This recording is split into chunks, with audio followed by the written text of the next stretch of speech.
His Royal Highness the Crown Prince Prime Minister Prince Salman bin Hamad Al Khalifa chaired the weekly cabinet meeting at Qudaibiya Palace. The cabinet highlighted the importance of the extraordinary session of the Arab League Council Palestine Summit held in the new administrative capital Cairo, Egypt, and co-chaired by His Majesty King Hamad bin Isa Al Khalifa and President of Egypt Abdel Fattah Al Sisi. The cabinet highlighted the key points of His Majesty the King's address at the Palestine Summit, reaffirming Bahrain's commitment to Arab unity and the advancement of Arab values, particularly the principles of moderation and forgiveness, which are fundamental to fostering peaceful and prosperous societies. His Majesty's address also reiterated the Kingdom's commitment to a comprehensive and just peace, as outlined during the Bahrain Summit. This follows a report from the Minister of Foreign Affairs, which was reviewed by the Cabinet.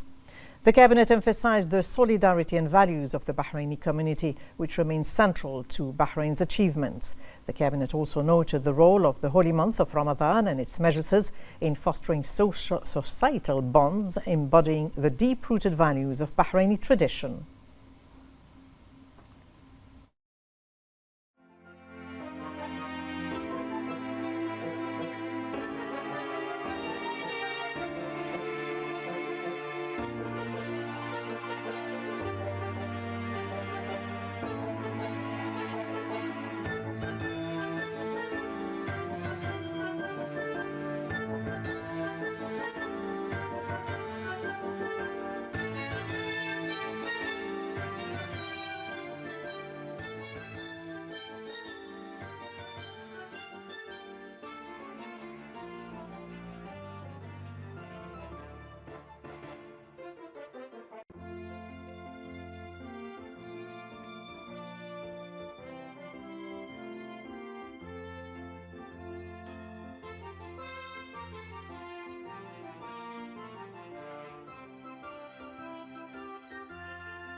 The Cabinet then approved the following memoranda. One, submitted by the Ministerial Committee for Legal and Legislative Affairs on a draft law to ratify the agreement between Bahrain and Saudi Arabia on eliminating double taxation on income and preventing tax evasion and avoidance.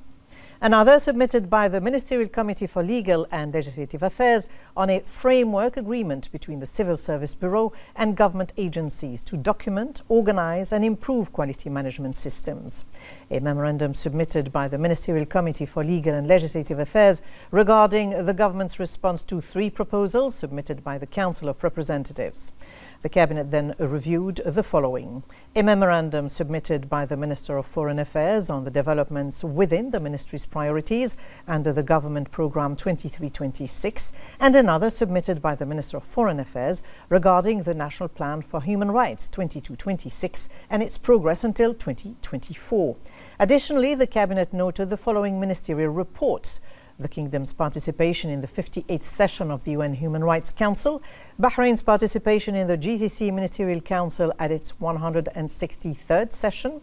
Bahrain's participation in the meetings of the GCC Ministerial Council along with the foreign ministers of Arab countries, the Kingdom's participation in the extraordinary session of the Council of Foreign Ministers of the Organization of Islamic Cooperation, the 12th edition of the Bahraini Farmers Market for the 24-25 season, the official visit conducted by the Minister of Transportation, Telecommunications to Qatar, and the UN General Assembly's adoption of Bahrain's initiative to designate January 28th as the International Day for Peaceful Coexistence based on a Bahraini draft resolution.